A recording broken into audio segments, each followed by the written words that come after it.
Welcome back to the Side Chat Podcast. This week we are going to discuss the A-26, and there's a few things we want to clarify. The first thing that comes up with the A-26 is somebody always confuses it with a Martin bomber.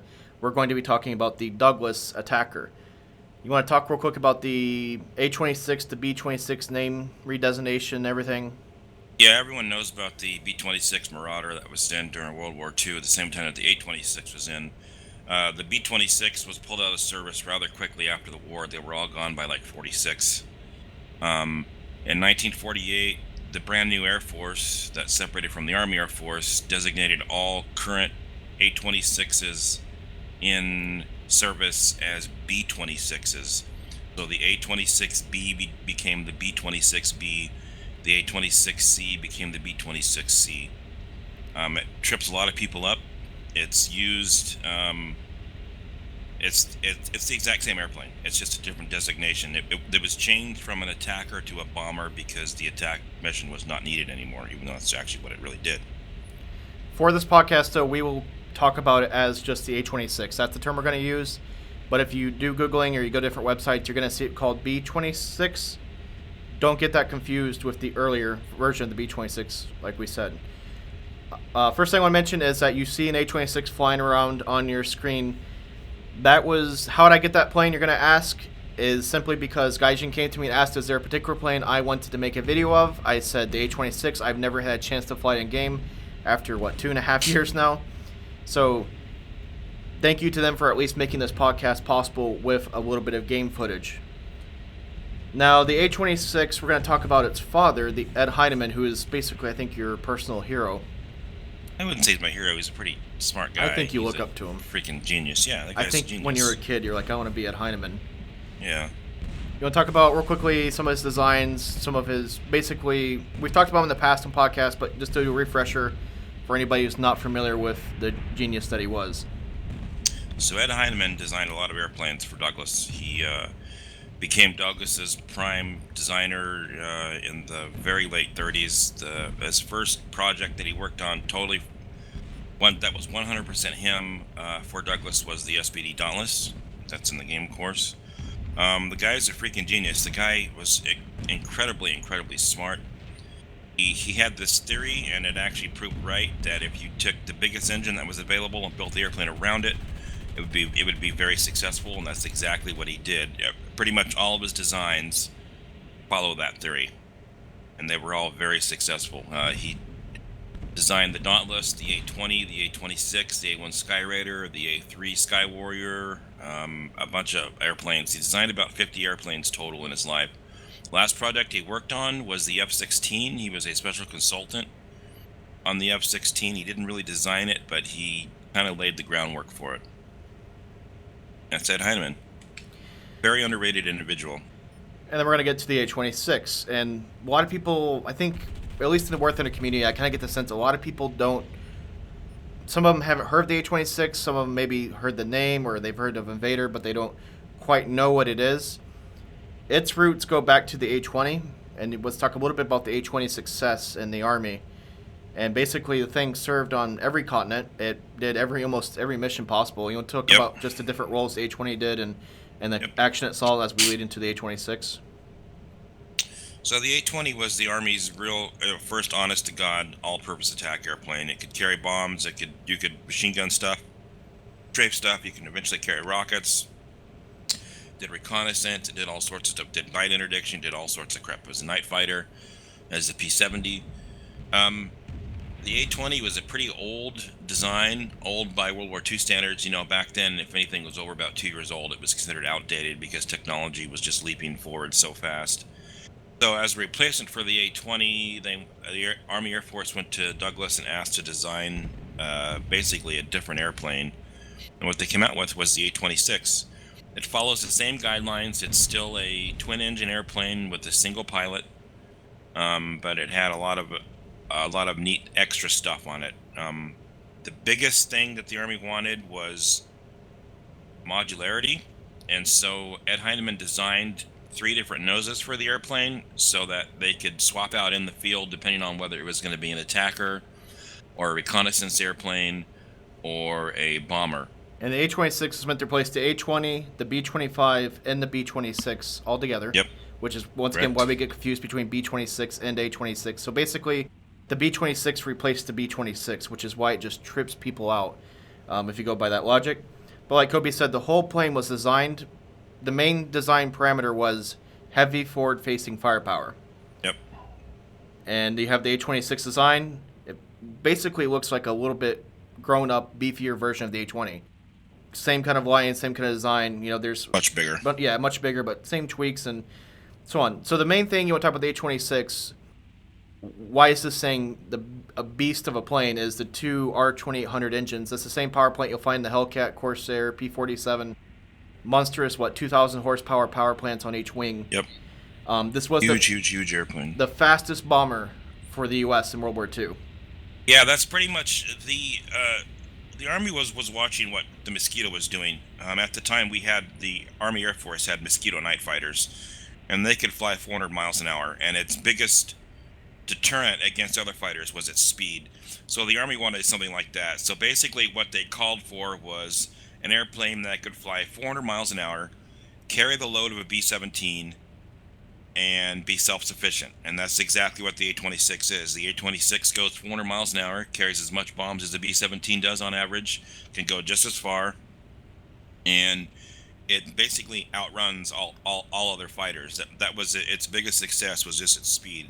And actually, during World War II in Europe, later in the war, the 9th Air Force used the A-26 as a escort fighter, kind of, sort of.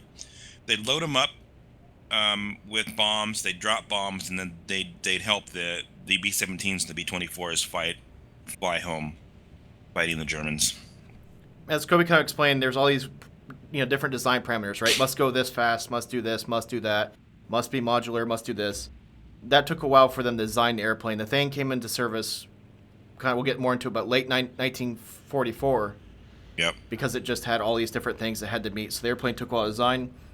But I want to step back and talk about the prototypes. We're not going to go into actual prototype numbers, but during its prototyping, it had a bunch of, you call it prototype noses, and this is where the plane is really interesting. Yeah, the Army just couldn't decide what they wanted. They knew that cannons were the future, so they wanted cannons. So they put a nose on it that had a 75 millimeter cannon, just like on the B-25. Excuse me. The PBJ. Yeah, on the PBJ, the B-25G on the PBJ. They also put 37 millimeter cannons on it, like on the P-63 and on the P-39. Then they put a nose on it that had one of each, and then they put a nose on it that had 450s and the 37, and they just really couldn't make up their mind. And finally, everyone agreed that 50 cals were by far the best, and it's kind of the truth. So the production B-26B, there wasn't a model, but it was a night fighter that wasn't very successful. It was a prototype. The B model went into production, and it came into production with a 650 caliber nose on it. And to get to that 650 caliber nose, this is read off some of the prototypes. There was a 237 millimeter nose, a 75 millimeter 250s, a 37 millimeter 450s, my favorite, 75 and a 37 millimeter, both in the nose. Imagine that. And then we have the 6 machine gun nose, and then we have the glass nose A-26, which is the C model. Yeah, and there was also later on in production, in fact, most of the B models that were built with an 8-gun nose, just like on the B-25J. They also had gun pods. They could carry a total of 8 50 cals under the wing, but it really cut down the speed, cut down the drag, so they did a design change, and they put 350s in each wing. So on the later model A-26Bs, you had a total of 14 forward-facing machine guns, with actually 16 because the turret on the top could be transversed forward and fired by the pilot. That's just incredible. Incredible. Heavy forward-facing firepower. Yep. Defense armament, like he just mentioned, there was 2 remote-controlled turrets you can see on the back of this thing as I'm flying around. It's kind of a funky gunner seat. You have that kind of glass canopy on top. And on the bottom. Yeah, and there's a remote-controlled turret on the top, and there's a remote-controlled turret on the bottom. The same gunner controls both, so they dropped the bottom gunner from the A-20, and now you have one guy doing both jobs. And then, like you said, the top turret could be faced forward to fire by the pilot's controls. And then kind of talk about the periscope remote control system if you want to go deeper Yeah, into. the turret system is the exact same system that was in the B-29 by General Electric, just scaled down. They only needed two turrets and one controller. The A-26 is really weird because it used a periscope system. If you look actually in War Thunder, you can see it. On the top and on the bottom, you can see this little black triangle-shaped didgeridoo that sticks out of the middle of the glass. That's the periscope. The gunner sat in a seat and basically looked through a pair of binoculars the entire time while shooting his guns. He could train the guns to follow the same target, so both the top and the bottom turret could be tracking the same target, or he could split it up to where only the top turret shot and only the bottom turret shot. Due to weight and just not the need for it, because we had air superiority over Europe at the time, oftentimes the bottom turret was just taken off completely to save gas and to save weight so they can carry more bombs. So it was basically just the top turret only. The gunners suffered vertigo a lot from the periscope, just like in the B-17E. The E model had a remote control turret. It's very hard to fly along and try to do stuff when you're looking through binoculars the whole time. It becomes very disorienting very quickly. And that kind of covers all the machine guns that are on this thing. Like I said, a crap ton of machine guns, good defensive armament. And then we get to the bomb load. Like I said, this is an attacker, but it also was meant to carry a ton of bombs. So a total weight that the B and C can fly, basically the same aircraft, just different nose.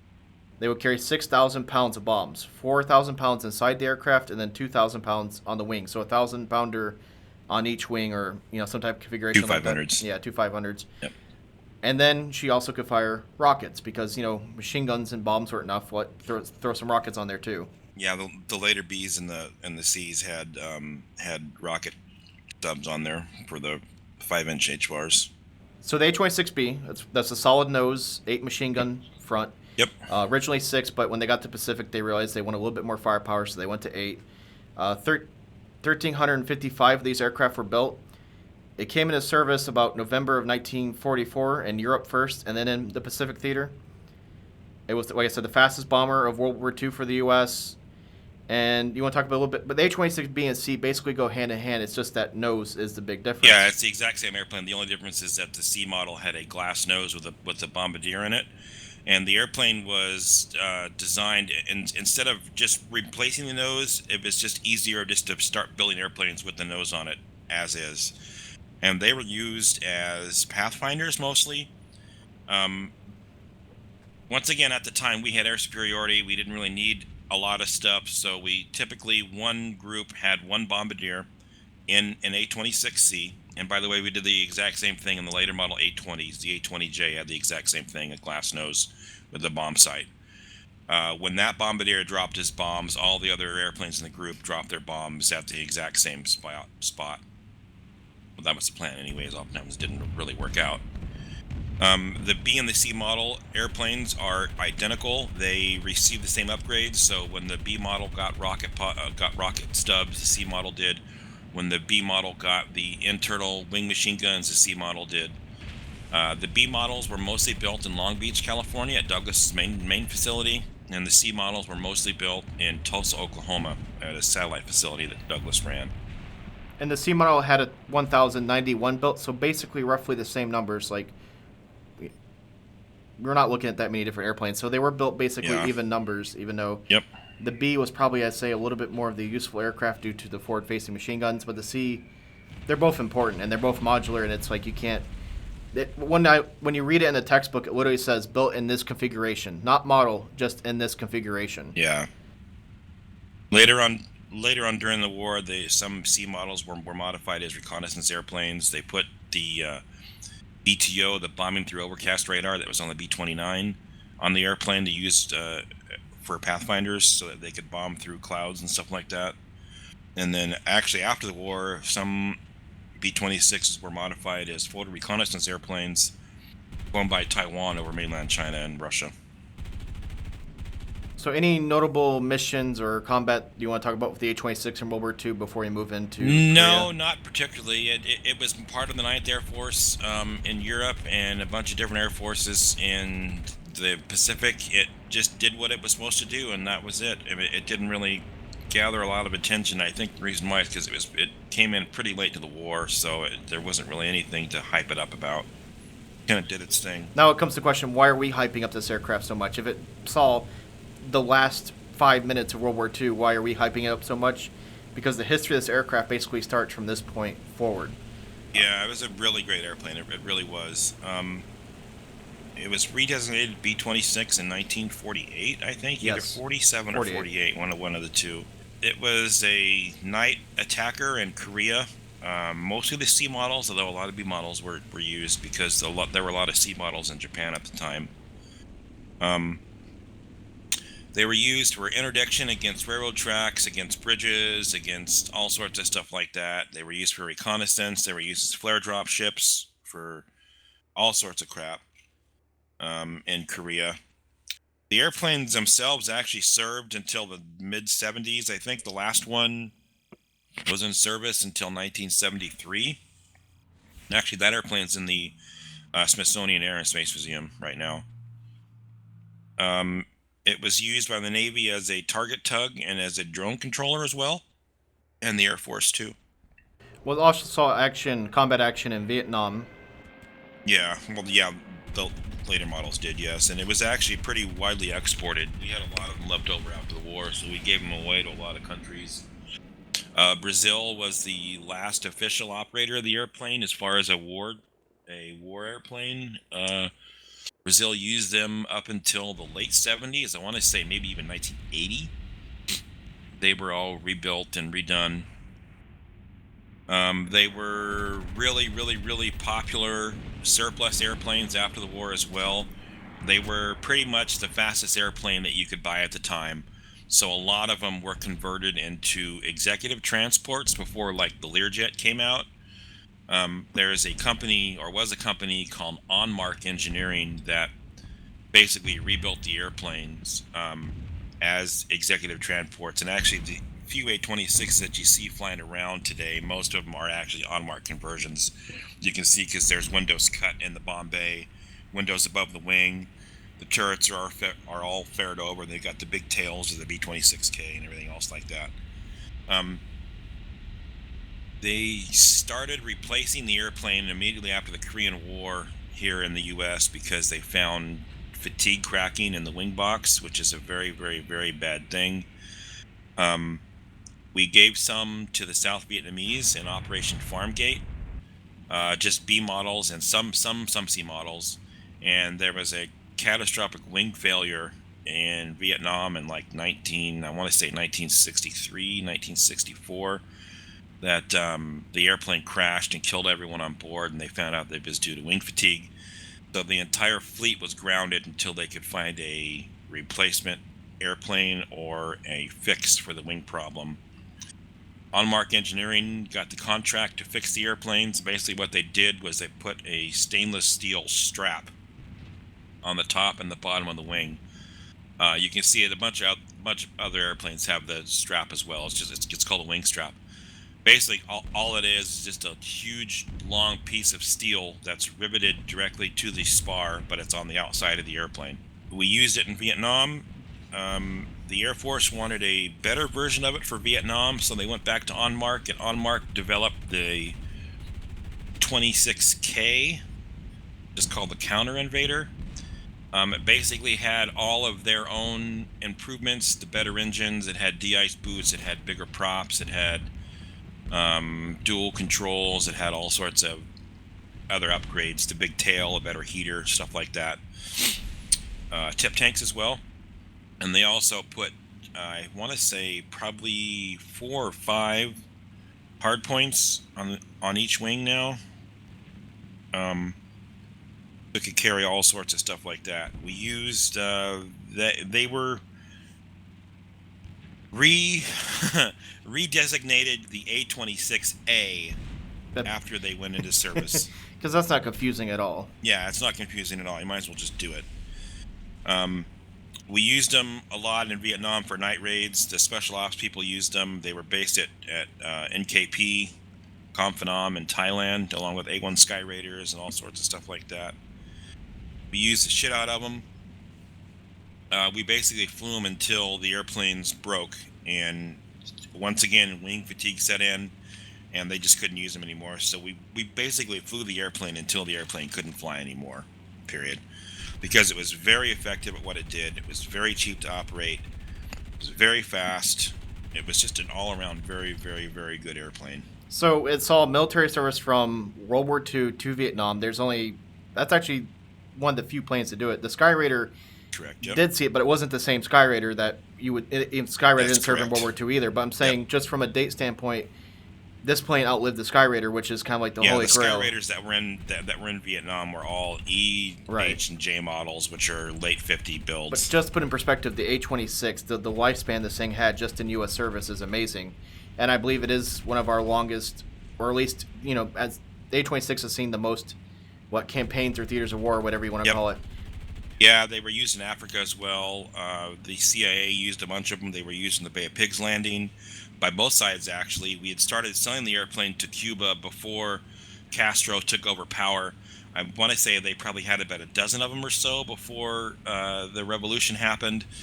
And then with the Bay of Pigs, we deliberately gave the contract fighters and the CIA guys A-26s to fly for that reason, hoping that they wouldn't shoot them down, thinking that they were their own airplanes, but actually they just shot everything down that they saw. I'm kind of face-palming, though, because I can just picture Gaijin going Bay of Pig events, and it's just 6-on-6 A-26s going head-on. Yeah. Oh, God. Yeah. So after that, I mean, of course, this plane probably saw mercenary work and God knows what else Yep, all over the place. But it saw a ton of civilian service. Like he just mentioned, it did some executive transport and stuff. You also, just me personally, just reading different articles and stuff over the years, I've seen them. They did a ton of weather research, like hurricane research, tornado research. Yeah, they were the first, or one of the first airplanes that the Weather Service used for penetrating hurricanes. They used them for just weather reconnaissance in general. They're taking pictures of hurricanes and taking pictures of storms. They were used as fire bombers a lot. Actually, the last flying A-26 that was in service flew up in Canada. I want to say up until like 2004 or 2005. There's a company up there called Airspray. It had a bunch of them, and there's actually some for sale now. If you guys want to buy an A-26, there's a bunch of them up in Canada that are for sale. And then you occasionally hear, I've read a couple articles of A-26s that kind of come through, I guess you want to call it government auctions, because they're seized from either Colombia or some other South American country for drug running. So these things, they went like executive transport, probably sold as surplus, somehow ended up in South America and then re-seized by the U.S. government and then sold at auction. And some of these aircraft, I believe Commemorative Air Force or somebody has one that they restored or are restoring that was an airplane that was seized by the DEA. It's just kind of fascinating. These things have some of these airplanes have just these crazy stories of combat here, service here, CIA service, weather. I mean, it's just amazing. Like if some of these airplanes could talk, what they probably seen and done. Is just fascinating. I think that almost wraps it up for this, unless you have any closing comments about the A-26 you want to share or. Well, kind of just a couple. It was a really, really, really good airplane, very underrated airplane. I don't think anyone really realizes how significant it really was for the war, for both World War II and Korea, and in Vietnam. It got kind of a bad rap when the wings started to fail on it. The planes in the would. game, Any plane the would. airplane is shit. From what I've seen of it, of course, I've never flown it though. But from what I've seen of it, it just doesn't. It needs a lot of work. Well, I think it's at a 6.0 battle rating, I think is what he's talking about. So you're at that. It kind of sees jets. It sees post-war props and so on. So a Sea Fury versus an A-26 is not a pleasurable experience. I can tell you that. LA-9 versus A-26, not a pleasurable experience. Yeah. This thing in real life was meant to hit ground targets, hit installations and so on. It wasn't meant to, in any capacity, dogfight. Right? It was meant to. And they get where they're coming at because the models that are in the game are the Korean War ones. They're for the night interdiction and stuff like that. So I get where Gaijin's coming from as far as putting them up that high and let them fly against post-war jets. I kind of get it, but it's just not right. And the airplane catches on fire entirely too easy as well. It's just like the XP-50. Exact same problem with the XP-50. This thing is so rare in game that I don't think there's enough players to speak out and say, fix it. It's such a low priority plane, right? Like the B-17G, everybody's flying it. The B-17G is going to be the priority fix because the A-26, God knows, there's only probably... I mean, this thing, I think it was like you had to buy a certain laptop to get it, or you had to get X amount of kills in some crazy event to get it. That was the only two ways you could get it. And then their PS4 players have it as well. That's a different model, though. Something. But it's still an A-26. Right, and so that's the only way you can get it. So you see, it was actually, reason I had to ask Gaijin for it was because I've never actually had an opportunity for it besides the crazy amount of kill event, which I just wasn't going to do. So anyway, once again, thank you for Gaijin for making this possible at all, because I wouldn't do this if it was just going to be a half an hour long podcast or whatever about pictures. It's actually nice to have the digital thing in front of us flying. The next podcast, I know I said it was going to be P-38 last time. I kind of held off for the new patch because we have all these new P-38s coming, and I'm hoping you guys get more interest in this aircraft as you get to grind 3 new P-38 models plus the new attachments, some bazookas. What's coming out? The F, the J, and the L, and the E, and the K as well. It's the E, not the F. The E. Oh, the E. Okay, so the E, the J, and the L. Interesting. All right. Right. So we're gonna have 4 models of P-38 plus the whatever the other one you want to call it. But we're gonna have all these P-38s. So once again, if you want a chance to have your footage playing while we're talking about the P-38s next time, feel free to send me the replay to bohicaice@gmail.com. The link will be below. It's super helpful for me. It saves me some time. It helps make these possible. And like I said, you get to show off your footage on the channel. Your mad skills. Your mad War Thunder skills. And real quick announcement, Cobey and I put down a challenge on Facebook and stream a couple weeks ago. We're almost at 10 million views. I made a deal that if we hit 10 million views before November 1st, each of us are going to give away a copy of Fallout 4, and that'll happen on the November 1st stream. So if you're free, you want a chance to win Fallout 4, if we make it to 10 million views, which we're really close, we invite you to do that. And we have another stream that we're going to announce that will happen around that time. I can't talk about too much now. So check on Facebook and Twitter and join the Steam group. And like I said, stay tuned on the channel, and we'll announce all that stuff as it comes up. And thanks for listening. If you have any A-26 questions, please ask below. Cobey and I will do our best to answer them. Yeah, I'll be happy to answer them for you. No problem.